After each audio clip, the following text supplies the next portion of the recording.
Good morning mga kaatake. Ngayong umaga ho, mag-conduct tayo ng isang real-time survey patungkol sa mga motoristang walang utak sa kalsada versus may utak sa kalsada. Simulan natin dito sa lugar, dito sa bayan ng Trece Martires. Simulan natin dito sa lugar na to. Okay? So tayo mga katake, nakabike lang, may dala tayong gulay. Tayo pa uwi na. Subukan lang natin kung gaano karami, kung sinong mas marami, yung may utak ba o yung walang. Alam mo na. Let's go.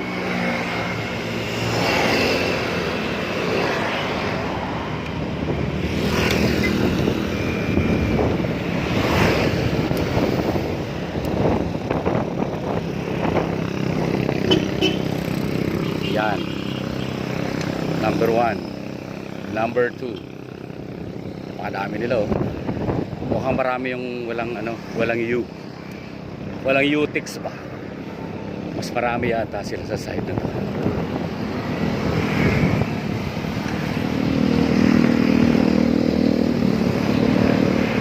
So, hanggang doon tayo sa bayan, sa sentro ng city. Okay lang yan kasi under construction yung kalsada dito. Pero ito, mali pa rin to. Mali pa din.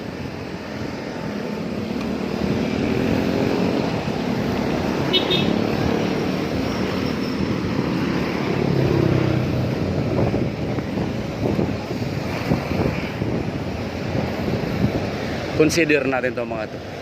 Kasi under construction yung kalsada. Consider na rin natin yan.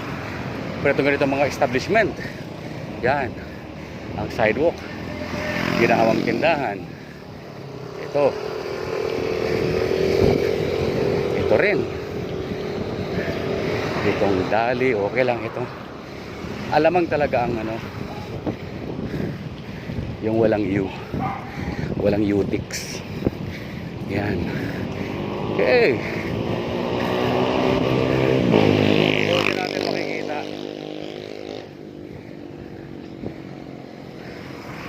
kung gaano ka-irresponsible itong mga may-ari ng mga sasakyan na to. Diba? Kalsada yan, ginawang parkingan. Ito sa RS Punsalan, ganun din. Yan. Kaya pag nag-conduct tayo ng isang real-time survey regarding sa self-management ng ating mga motorista, yan o, makikita natin lamang talaga walang utak. Ito okay lang to si kuya, at least siya, balagbag, nakapayon siya sa kalsada, hindi siya nakabalagbag talaga. Yun o, may kumot pa, baka lamigin. Yan, harap na ng barangay yan. Harap ng barangay. Yan, harap ng barangay. Pero tingnan natin ang mga tricycle na yan.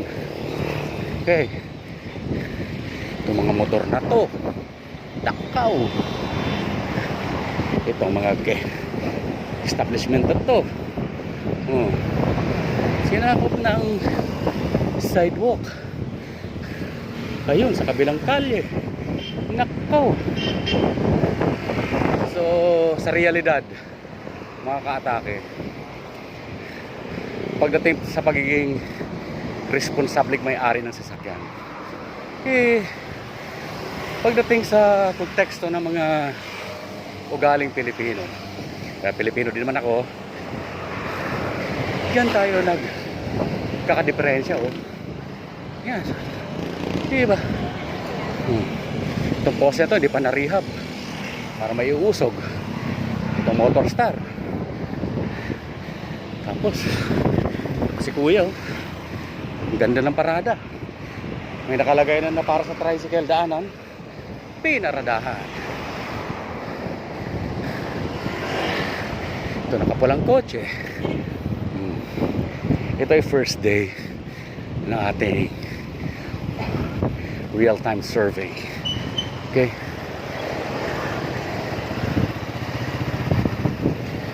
Ito.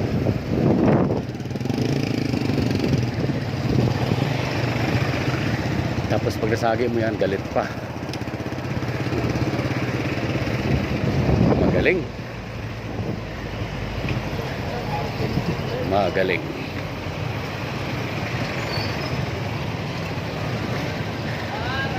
Dito medyo consider natin kasi palengke to eh.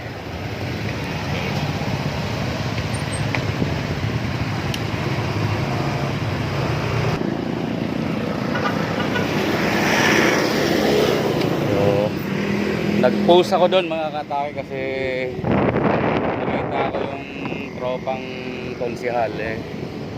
Siyempre, kwenta-kwento muna. Eh, hindi ko na-record yung aming conversation. Ito pa mga lalamove. Yan. Ito naman si Kuya. Ang ganda ng kanyang counterflow. Diba? Oh, mga magagaling talagang mga Pilipino. Pag sinita mo yan, sasabihin lang yan, pasensya na po. Pag sinita yan ng mga enforcer, pasensya na po sir kasi hindi ko po alam. Tapos yan, vulcanizing na yan. Ang kalsada inukupa na, sidewalk inukupa na din. Si Kuya naman G4, ginawa niya rin parkingan ang kanyang shoutout Nakatake.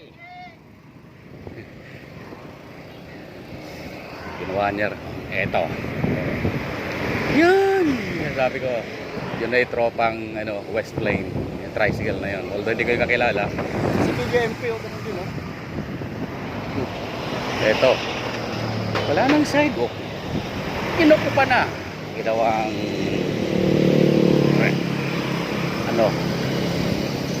personal property. Pero ang lokal na gobyerno, ayan may sidewalk na, pero pagdating na sa bahay na yun, hindi na diniretso. Hindi natin alam kung anong reason.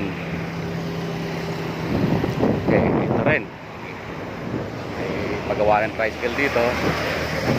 Ginawa na nilang kanila yung sidewalk. Okay. So, ito yung puno na pinakamalakas dito sa 13. Sa Naik Road. Ayan, grabe pila dyan. Tsaka, uy, grabe. Ito pa.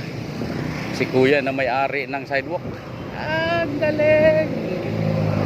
Pag-aari niya sidewalk, nabili niya siguro yan. Siguro, ano to, 500,000 square meter pagkabili niya. Mukhang kanya talaga eh. So yan po ay papunta na ng Naik. At meron po tayong mga 30 times